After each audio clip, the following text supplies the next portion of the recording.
And a lot of people don't like this. Sir, do I have to do that? He just goes, okay. Which one? CNN, MSDNC? He'll say, all right, thank you very much. He actually looks like he's like the only guy I've ever seen. He really looks forward to it, and then he just goes and absolutely obliterates them. Say a couple of words.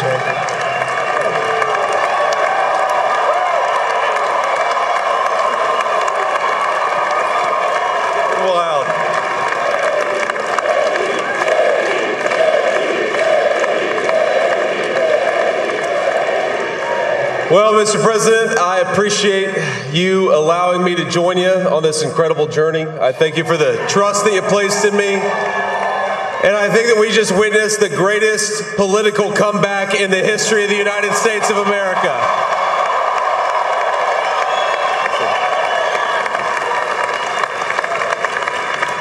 And under President Trump's leadership, we're never going to stop fighting for you, for your dreams, for the future of your children. And after the greatest political comeback in American history, we're going to lead the greatest economic comeback in American history under Donald Trump's leadership.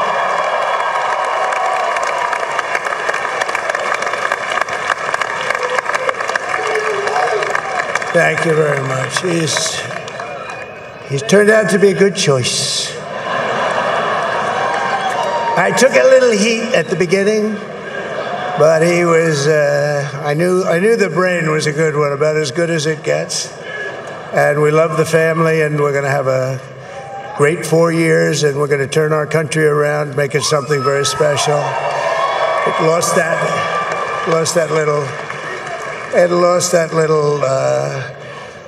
little thing called special. We have to make it so. We're going to make this so great. It's the greatest country and potentially the greatest country in the world by far. And right now, we're going to just work very hard to get all of that back. We're going to make it the best it's ever been. We can do that. If we had to wait longer, I don't know. It was going bad, and it was going bad fast. We're going to have to seal up those borders, and we're going to have to let people come into our country. We want people to come back in, but we have to let them come back in, but they have to come in legally. They have to come in legally. Let me also express my tremendous appreciation for Susie and Chris, the job you did. Susie, come here. Come here, Susie. Chris, come here, Chris. Susie likes to stay sort of in the back, let me tell you.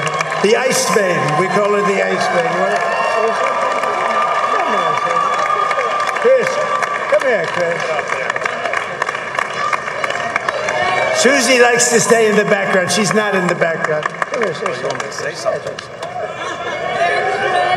This was unexpected, but I just want to thank, obviously, President Trump for this journey. It was a great one, and he's a hell of a candidate, and he's going to be a hell of a great 47th president. And this team that we had, the best team, and, of course, even my boss, Susie Wiles, the best. Thank you. Thank you, and thank you, Susie. Look at her, she's shy. I've never seen her be shy before. Susie. They're great. Everybody up here is great. Everybody up here is very special. But the Trump, who did you say? Oh, let me tell you, we have a new star. A star is born, Elon. Now he is. Now he's an amazing guy. We were sitting together tonight. You know, he spent 2 weeks in Philadelphia and different parts of Pennsylvania, campaigning. You know, he sent the rocket up 2 weeks ago, and I saw that rocket, and I saw it coming down. I saw it. When it left, it was beautiful, shiny white. When it came down, it didn't look so pretty. It was going 10,000 miles an hour, and it was burning like hell. I said, what happened to your paint job? He said, we've never made a paint that could withstand that kind of heat. And but I saw it come down and turn around. And it was, you know, it's like 22 stories tall, by the way. It looks a little smaller than that, but it's big. And it came down, and you saw that fire burning. And I'm saying, only Elon could do this. It must be an Elon. And I tell the story. I told it last night. I had a man on the phone. I had the screen muted, no sound. I was talking to a very important man, happens to be here. And that very important guy, one of the most important people in, I would say, the country, actually.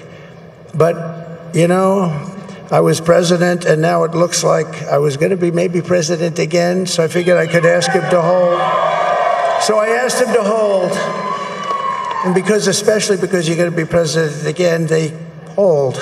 So I took the phone down, and I'm looking at the screen. I'm seeing this crazy thing that's going around and coming down. It looks like it's going to crash into the gantry. And I said, oh, no. And I said, do me a favor, do you mind holding for a couple of minutes? I want to see this. I thought it was a space-age movie or something. I put the phone down. Bad part, I didn't pick it up for 45 minutes, and he was holding. But this spaceship came down, and I saw those engines firing, and it looked like it was over. It was going to smash. And then I saw the fire pour out from the left side, and I put it straight. And it came down so gently, and then it wrapped those arms around it, and it held it. And just like you hold your baby at night, your little baby. And it was a beautiful thing to see. And I called Elon. I said, Elon, was that you? He said, yes, it was. I said, who else can do that? Can Russia do it? No. Can China do it? No. Can the United States do it other than you? No. Nobody can do that. I said, that's why I love you, Elon. That's great.